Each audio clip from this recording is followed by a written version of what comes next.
পাওয়ার প্লেতেই 94 run, এরপর মাত্র 14 ওভারের মধ্যেই 200 এবং শেষ পর্যন্ত 286।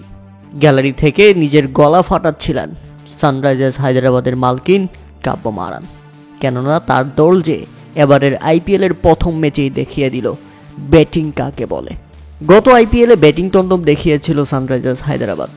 আইপিএলের রেকর্ড 277, 266 ও 287 রান তুলেছিল তারা। কখনো ট্রেভিস হেড, কখনো অভিষেক শর্মা, নয়তো হেনরিক্স ক্লাসেন। ঝড় তুলেন কেউ না কেউ। এবারও প্রথম ম্যাচেই সেই তন্দব দেখালো হায়দ্রাবাদ।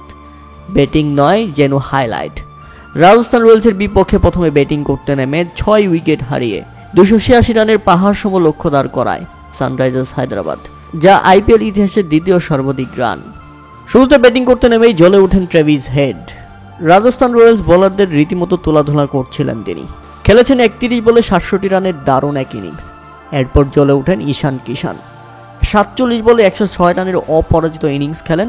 প্রথম ম্যাচেই ঈশান কিষান আইপিএলে সানরাইজার্স হায়দ্রাবাদের জার্সিতে হাঁকালেন সেঞ্চুরি।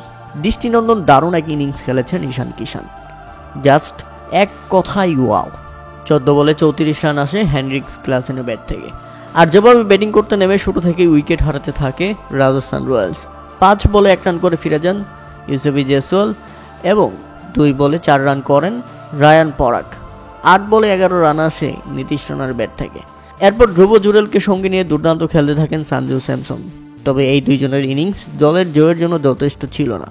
37 বলে 66 রান আসে সঞ্জু স্যামসনের ব্যাট থেকে এবং 35 বলে 70 রান আসে ধ্রুব জুরেলের ব্যাট থেকে।